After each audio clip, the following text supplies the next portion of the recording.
الحمد للہ وحدہ والصلاة والسلام علی من لا نبی بعدہ ولا معصوم بعدہ ولا رسول بعدہ ولا امة بعد امته ولا کتاب بعد کتابہ نحمده ونصلی ونسلم علی رسولہ الکریم اما بعد فاعوذ باللہ من الشیطان الرجیم بسم اللہ الرحمن الرحیم والضحى واللیل اذا سجى ما ودعك ربك وما قلى وللآخرة خير لك من الأولى ولسوف يعطيك ربك فترضى ألم يجدك يتيما فآوى ووجدك ضالا فهدى ووجدك عائلا فأغنى فأما اليتيم فلا تقهر وأما السائل فلا تنهر وأما بنعمة ربك فحدث وقال النبي صلى الله عليه وسلم التجار يحشرون يوم القيامة فجارا إلا من اتقى وبر وصدق أو كما قال رسول الله صلى الله عليه وسلم صدق الله مولانا العظيم وبلغنا رسوله النبي الكريم ونحن على ذلك لمن الشاهدين والشاكرين والحمد لله رب العالمين اللهم صل على محمد وعلى آل محمد كما صليت على إبراهيم وعلى آل إبراهيم إنك حميد مجيد اللهم بارك على محمد وعلى آل محمد كما باركت على إبراهيم وعلى آل إبراهيم إنك حميد مجيد لائق ست تکریم و تعظیم واجب الاحترام معزز و مکرم دوستوں اور بزرگوں، 7واں جمعۃ المبارک ہے کہ ہم نبی کریم صلی اللہ علیہ وسلم کی حیات طیبہ کے وہ ایام و سال جو نبوت سے پہلے کے ہیں ان کا تذکرہ، چیدہ واقعات جو ہیں مشہور واقعات کا تذکرہ کر رہے ہیں۔ پھر وہی بات ہم ایک مرتبہ دہرا لیں کہ نبی کی زندگی میں کبھی تضاد نہیں ہوتا، نبی نبوت کے بعد بھی معصوم ہوتا ہے، نبوت سے پہلے بھی معصوم ہوتا ہے۔ اس کے علاوہ ہم سب کی زندگیوں میں تضاد ہوتا ہے، ہم پہلے گناہ گار ہوتے ہیں اور پھر اللہ ہمیں توبہ کی توفیق عنایت فرما دیتے ہیں تو پھر نیک ہو جاتے ہیں، پھر کبھی دل اکتا گیا، پھر دور ہو گئے، پھر نزدیک ہو گئے۔ ہماری زندگیوں میں تضاد نظر آئے گا، لیکن نبی وہ مقدس ہستی ہے کہ جس کی زندگی میں تضاد نہیں ہوتا۔ اور دوسری بات یہ بھی ہم ذہن میں رکھ لیں کہ جس طرح نبوت کے بعد جتنے معجزات اور واقعات نبوت کے پیش آتے ہیں وہ نبوت کی دلیل ہوتے ہیں، وہ یہ بتلانے کے لیے معجزات اللہ پاک ظہور فرماتے ہیں ان معجزات کا کہ یہ میرا سچا نبی ہے۔ اسی طرح نبوت سے پہلے جو واقعات پیش آتے ہیں وہ بھی مستقل نبوت کی دلیل ہوتے ہیں، یہ بتانے کے لیے ہوتے ہیں کہ یہ جو بچہ ہے، یہ نوجوان ہے، یہ جو اب نبی بنا ہے، یہ نبی بننے کے لائق ہی یہی تھا، اس لیے اس کو نبی بنایا گیا، وہ بھی نبوت کے سچا ہونے کی دلیل ہوتے ہیں۔ اب ہم آتے ہیں اپنے اس عنوان کی طرف۔ 17 اور 18 سال تک کا تذکرہ نبی پاک صلی اللہ علیہ وسلم کی زندگی کا گزشتہ جمعے ہم نے کیا۔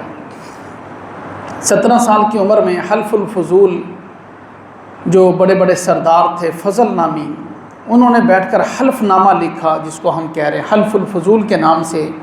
قریش اور کیس کے درمیان ایک معاہدہ ہوا، آئندہ کے بعد ہم آپس کی جنگیں نہیں لڑیں گے، آپس میں اتحاد قائم رکھیں گے، خواتین کے حقوق ادا کریں گے، اس طرح کی ساری شکیں جو ہیں وہ بیواؤں کا خیال کریں گے، غریبوں کی مدد کریں گے، یہ بہت ساری شکیں جو ہیں 5-6 اس معاہدے کے اندر جو ہیں وہ شرائط داخل تھیں۔ یہ معاہدہ ان شکوں پر ہو گیا۔ نبی پاک صلی اللہ علیہ وسلم فرماتے ہیں کہ نبوت سے پہلے مجھے جس بات کی سب سے زیادہ خوشی ہوئی وہ یہ میری 17-18 سال کی عمر میں یہ واقعہ تھا جس کی مجھے سب سے زیادہ خوشی کہ میری قوم آپس میں جڑ گئی، آپس میں محبت کرنے لگ گئی، آپس میں لڑائیوں سے ہمیشہ کے لیے انہوں نے زمانہ جاہلیت کی جنگوں سے انہوں نے توبہ کر لی اور معاہدہ کر لیا۔ اس بات پر مجھے سب سے زیادہ خوشی ہے۔ اور پھر آپ جب یہ بات بیان فرما رہے ہیں اس وقت نبوت مل چکی ہے، قریش کے ساتھ انبن ہے، قریش جو ہے وہ تنگ کر رہے ہیں، اور آپ صلی اللہ علیہ وسلم کی ٹیم جو ہے، آپ کا قافلہ دن بدن بڑھتا چلا جا رہا ہے، آپ کے ماننے والے محبت کرنے والے مسلمان جانثار بڑھتے چلے جا رہے ہیں، تو آپس میں تناؤ کھنچاؤ رہتا ہے۔ تو آپ صلی اللہ علیہ وسلم فرما رہے ہیں کہ میرا یہ جی چاہتا ہے کہ اب بھی قریش مجھے کسی وقت بلائیں اور ہم اسی طرح جو ہے وہ کسی معاہدے پر جو ہے وہ راضی ہو جائیں، کسی شرائط پر راضی ہو جائیں اور ہم جنگوں سے ہمیں نجات مل جائے۔ لیکن وہ بضد تھے لڑائی پر، آخرکار اللہ نے انہوں نے شکست دی، اور نبی آخر الزمان نبی پاک صلی اللہ علیہ وسلم کو اللہ پاک نے کامیاب فرمایا، فتح عطا فرمائی۔ تو یہ جو معاہدہ ہوا حلف الفضول، یہ 17-18 سال کی عمر میں ہوا۔ 19 20 21 22 سال، یہ 3-4 سال ہیں۔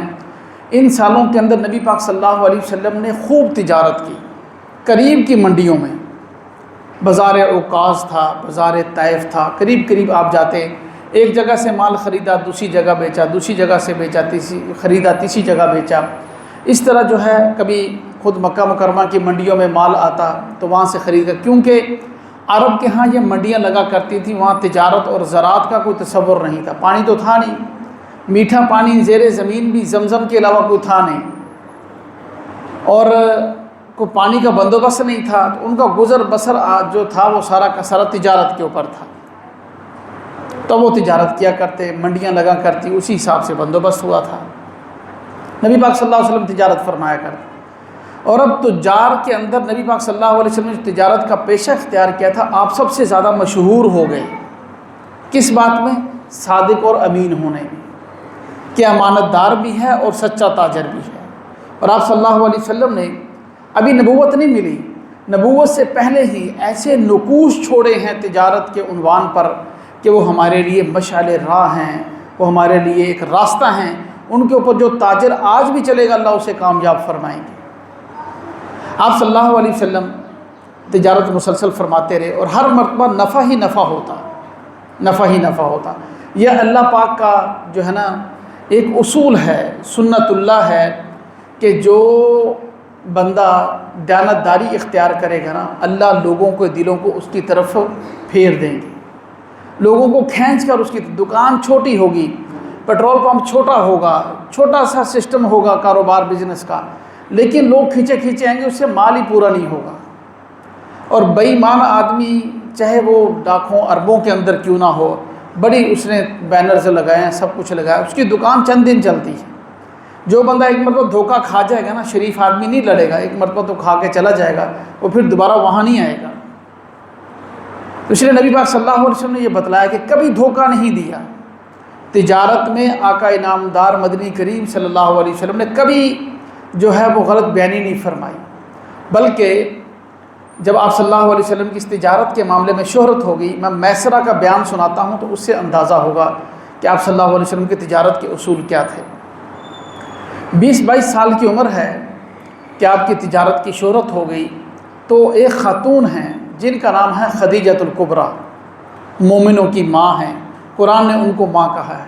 آپ صلی اللہ علیہ وسلم کی جتنی اولاد، 6 بچے ہیں آپ کے، 2 بیٹے اور 4 بیٹیاں، ساری اولاد حضرت خدیجۃ الکبریٰ سے ہے۔ آپ صلی اللہ علیہ وسلم کی سب سے بڑی جو ہیں بیوی ہیں، پہلی بیوی ہیں۔ جب تک یہ نبی پاک صلی اللہ علیہ وسلم کے نکاح میں رہی، اس وقت تک آپ نے کوئی اور نکاح نہیں کیا، اس وقت تک آپ نے کوئی اور نکاح نہیں کیا، جب تک آپ کے نکاح میں حضرت خدیجۃ الکبریٰ رہی۔ ان کے وفات کے بعد آپ صلی اللہ علیہ وسلم نے پھر اور نکاح کیے۔ تو اب حضرت خدیجۃ الکبریٰ رضی اللہ تعالیٰ عنہ جو ہیں، ان کے والد حرب الفجار جو جنگ ہوئی تھی، اب نبی پاک صلی اللہ علیہ وسلم کی 15 سال کی عمر میں قبیلہ کیش اور قریش کی، اس کے اندر ان کے والد جو ہیں وہ مارے گئے تھے حضرت خدیجہ کے، اور تھے بہت بڑے مالدار۔ کتابوں کے اندر لکھا ہے کہ ولید ابن عقبہ جو سب سے بڑا مالدار تھا، اس کے برابر کے مالدار تھے، بزنس مین تھے، بہت بڑے مالدار آدمی تھے، اور بیٹی ایک ہی اکلوتی بیٹی تھی، وہ جب قتل ہوئے مارے گئے تو بیٹی جو ہے وہ سارے کے سارا وارث بن گئی، سارا مال بیٹی کے پاس آ گیا۔ اس لیے حضرت خدیجہ جو ہیں وہ مکہ کی سب سے متمول مالدار خاتون تھی، سب سے امیر ترین خاتون تھی، لیکن ہر طرف سے دھوکہ ملتا تھا۔ تو نکاح کی بات آپ صلی اللہ علیہ وسلم سے بعد میں کرتے ہیں، پہلے یہ بات کہ انہوں نے اپنا ایک تجارتی قافلہ تیار کیا۔ پہلے بھی لوگوں کو بھیجا کرتی تھی اپنا وکیل اور سفیر بنا کر، اس موقع پر انہوں نے جو تجارتی قافلہ تیار کیا اپنا وکیل اور سفیر بنانے کا ارادہ نبی پاک صلی اللہ علیہ وسلم کا کر لیا کہ یہ جس کی میں نے اتنی شہرت سن رکھی ہے، نوجوان ہے محمد، اس کو بھیجتی صلی اللہ علیہ وسلم، اس کو بھیجتی، اور اپنے غلام میسرہ کو ساتھ بھیج دیا۔ اور معاہدہ یہ طے ہوا کہ میرا مال ہوگا، میں لشکر تیار کروں گی، پورے قافلے کا خرچہ میں اٹھاؤں گی، اور فلاں فلاں ملکوں کا سفر ہوگا، اور بعد میں جو منافع آئے گا وہ آدھا آدھا ہوگا، نصف نصف ہوگا، آدھا آپ کا ہوگا آدھا میرا ہوگا۔ نبی پاک صلی اللہ علیہ وسلم اس پر راضی ہو گئے۔ جناب ابو طالب آپ صلی اللہ علیہ وسلم کے چچا، جن کی کفالت میں آپ صلی اللہ علیہ وسلم تھے، وہ معذور بھی تھے اور اب پیرانہ سالی بوڑھے بھی ہو گئے تھے۔ تو نبی پاک صلی اللہ علیہ وسلم اکثر اپنے چچا کا خیال رکھتے، تو تجارت کے معاملات، مالی معاملات کو خود سنبھالنے لگے تھے۔ کوشش یہ کرتے کہ اپنے چچا کا معاون بن جائیں اور ہر معاملے میں جو تجارت کر کے مال لا کر اپنے چچا کے سپرد فرمائیں۔ تب نبی پاک صلی اللہ علیہ وسلم اس قافلے کے سردار بن کر جو ہے سفر کر رہے ہیں ملک شام کی طرف۔ ایک سفر پہلے بھی گزر چکا ہے، 2-3 جمعے ساتھیوں کو یاد ہوگا۔ پہلے آپ صلی اللہ علیہ وسلم کی جب عمر 10 سے 12 سال تھی، اس وقت بھی آپ نے ایک سفر کیا تھا ملک شام کا، جہاں بحیرہ راہب سے ملاقات ہوئی تھی۔ اب بھی یہ سفر ہے ملک شام کا تجارت کا جی، اور اس کے اندر بھی ایک راہب سے ملاقات ہوئی تھی جس کا نام نستورہ تھا، نستورہ راہب۔ یہ سیرت کی تاریخ کی کتابوں میں پہلے تو سکولوں میں بھی پڑھائے جاتے تھے، یہ واقعات جو ہے یہ واقعات ملتے ہیں۔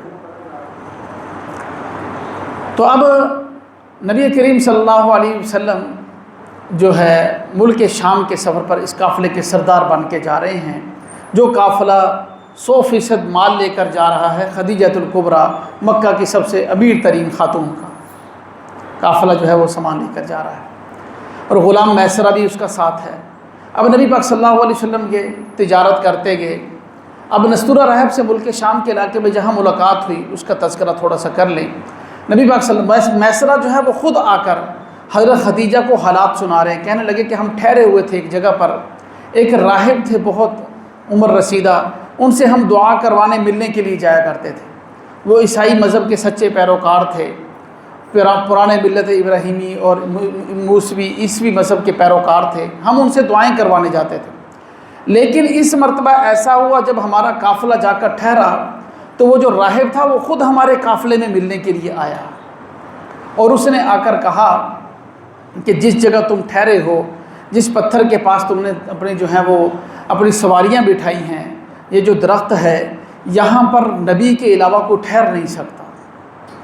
پہلے جتنے نبی آئے ہیں وہ اس مقام پر ٹھہرے ہیں، اور میں نے یہاں پر جو آ کر یہ ڈیرا لگایا ہے نا، یہ اسی لیے لگایا ہے کہ مجھے ہمارے بڑوں نے یہ وصیت کرتے چلے آئے ہیں کہ یہاں پر نبی ٹھہرتے ہیں، اب ایک ہی نبی نے آنا ہے، ہماری کتابوں میں موجود ہے۔ تو میری یہ خواہش تھی، میرے بڑوں کو تو یہ نصیب نہ ہوئی یہ سعادت، مجھے یہ سعادت نصیب ہوئی کہ اللہ نے مجھے بھیج دیا کہ میں اس قافلے سے آ کر ملا ہوں۔ پوچھتے رہے سب سے، پتہ چلا کہ سردار جو قافلے کے ان کا نام محمد ہے۔ اور پھر نبی پاک صلی اللہ علیہ وسلم سے ملے، ساری معلومات لی، آپ کے دادا ہیں نہیں انتقال کر گئے، والد انتقال کر کے اب یتیم پیدا ہوئے، جی ہاں رہائش مکہ میں، ساری بات پوچھ لی۔ تو وہ راہب کہنے لگے، آنکھوں سے آنسو آئے کہ آپ اللہ کے آخری نبی بنیں گے، پوری نشانیاں یہ ہیں کہ آپ اللہ کے آخری پیغمبر بنیں گے، اس لیے کہ ہماری کتابوں کے اندر موجود ہے کہ اللہ کا جو آخری نبی ہوگا اس کی یہ نشانیاں ہوں گی، اور ہمارے بڑوں کی یہ وصیت ہے کہ یہاں پر اس مقام کے اوپر نبی ہی ٹھہر سکتا، اور قافلے اس کے ارد گرد تو ٹھہرتے ہیں، یہاں کوئی نہیں ٹھہرتا۔ تو یہ 100% دلیل ہے۔ کاش کہ وہ وقت میں بھی دیکھوں جب میں آپ پر ایمان لاؤں، آپ نبوت کا دعویٰ کریں، لیکن مجھے لگتا یہ ہے کہ جب آپ نبوت کا دعویٰ کریں گے میں زندہ نہیں رہوں گا، اس لیے کہ ابھی تو بڑا وقت پڑا۔ نبی پاک صلی اللہ علیہ وسلم کی عمر 20-22 سال ہے، 20 سال پڑے ہیں نبوت کا دعویٰ کرنے میں، 40 سال کی عمر میں نبوت کا دعویٰ کیا، اللہ نے نبوت عطا فرمائی، تو ابھی تو بڑا وقت پڑا ہے۔ تو اس لیے جو ہے لگتا نہیں ہے، میری عمر جو ہے وہ بہت زیادہ گزر چکی ہے، اور اگر میں اس وقت زندہ ہوں تو میں آپ پر ایمان لاؤں۔ اس نے یہ الفاظ کہے سورہ راحب آپ صلی اللہ علیہ وسلم سے۔ یہ میسرہ غلام جو حضرت خدیجہ کا، حضرت خدیجہ کو یہ واقعہ سنا رہا ہے، اور ساتھ ساتھ یہ بھی بتا رہا ہے کہ جہاں ہم جاتے جن منڈیوں میں لوگ پہلے سے انتظار کر رہے ہوتے ہیں کہ ایک نوجوان ہے مکہ مکرمہ سے آیا کرتا ہے، وہ جب کسی چیز کو بیچتا ہے تو اس کا نقصان بھی بتاتا ہے، نفع بھی بتاتا ہے کہ اس کے اندر یہ خامی ہے، یہ خوبی ہے۔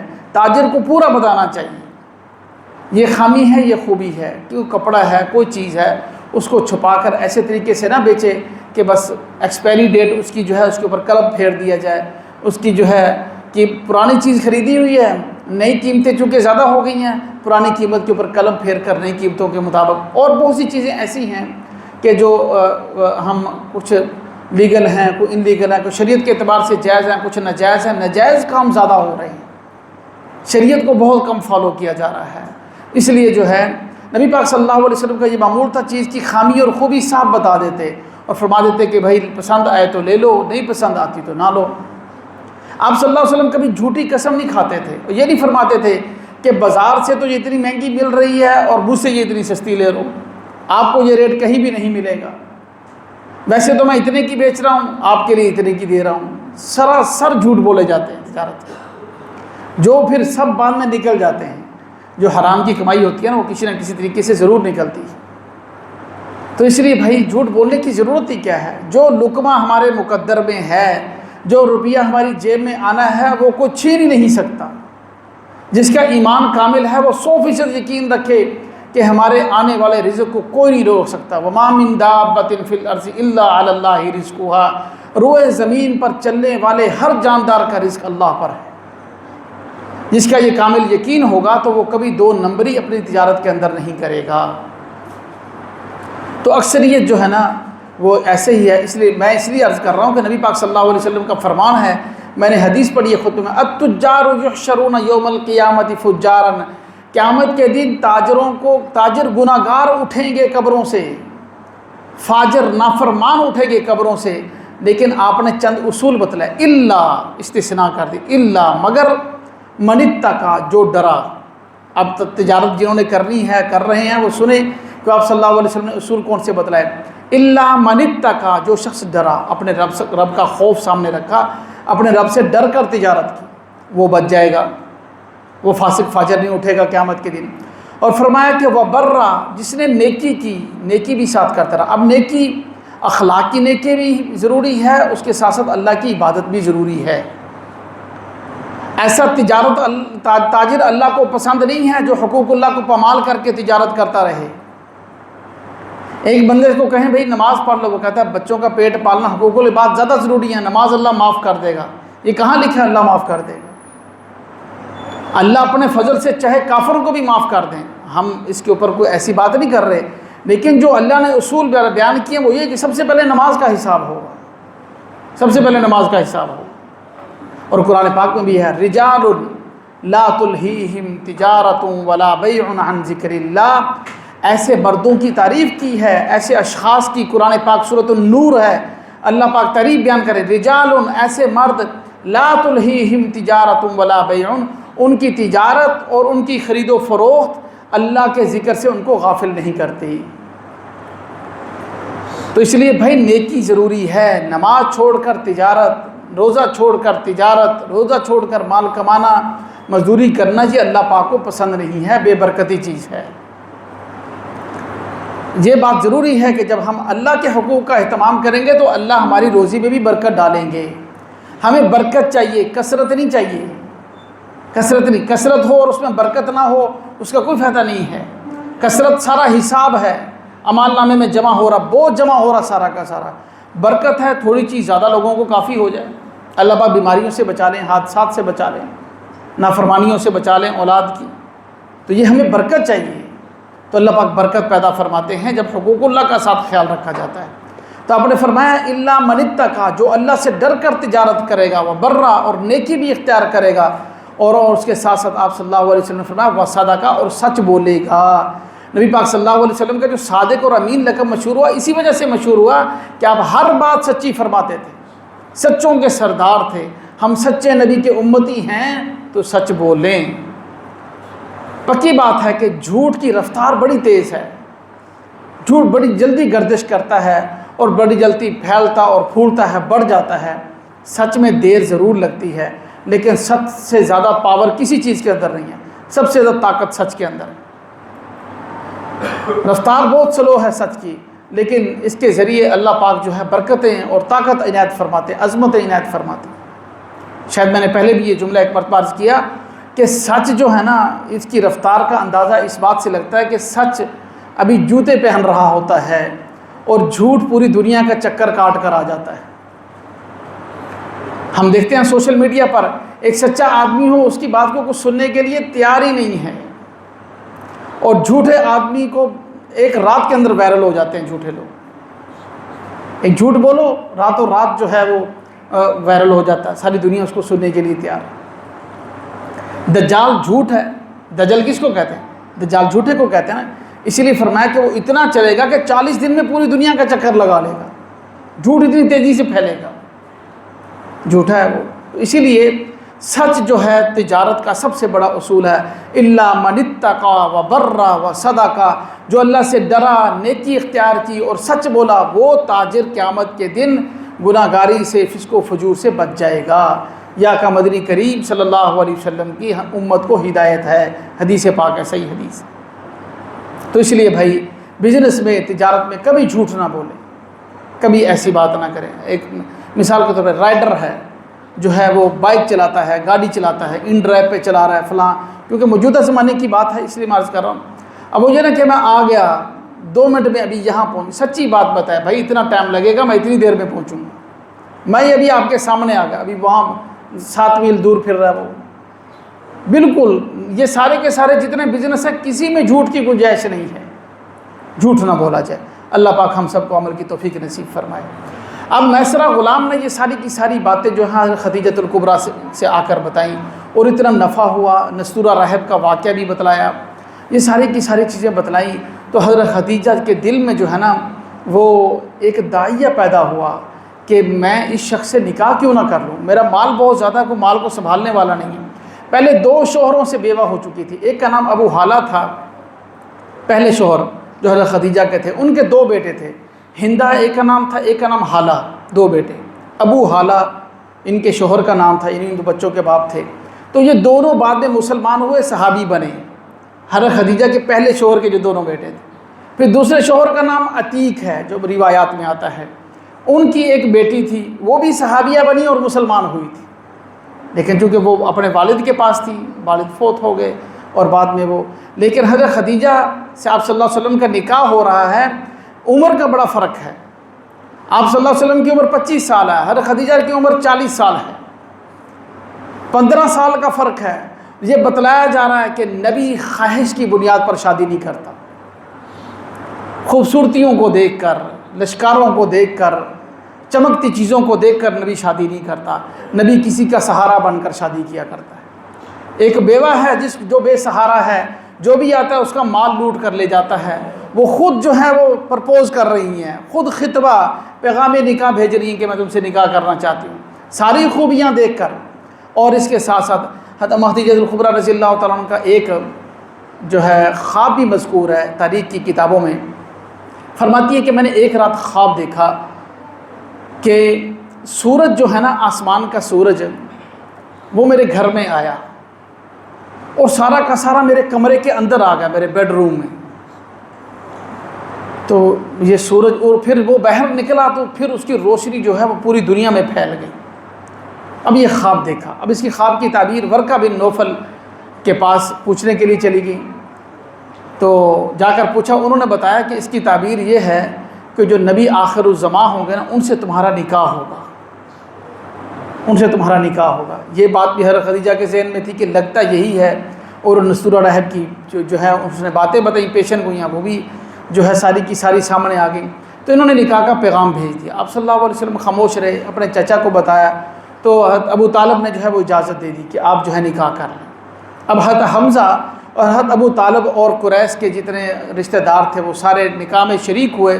جو ملت ابراہیمی کے مطابق حضرت ابو طالب نے خطبہ دیا اور آپ صلی اللہ علیہ وسلم کا نکاح ہو گیا۔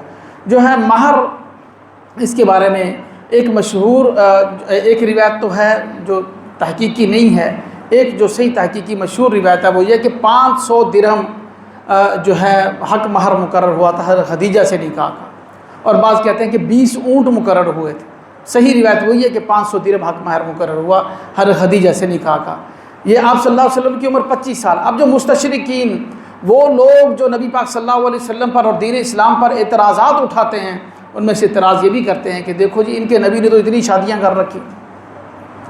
اب وہ یہ بھی تو سوچے نا، 25 سال کا لڑکا ہمیشہ اس کی یہ کوشش ہوگی کہ دوشیزہ ہو، کنواری لڑکی سے میں نکاح کروں، یہ خوبیاں ہوں، اس کی یہ تعلیم ہو، فلاں ہو، کنواری ہو، ایسا ہو، سو دل کے اندر وہ ارمان رکھتا ہے، پورے کرتا ہے، کوشش کرتا ہے پورے کرنے کی، پسند کرتا ہے، 20 لوگوں کو بھیج کر دکھاتا ہے، پھر شادی کرتا ہے۔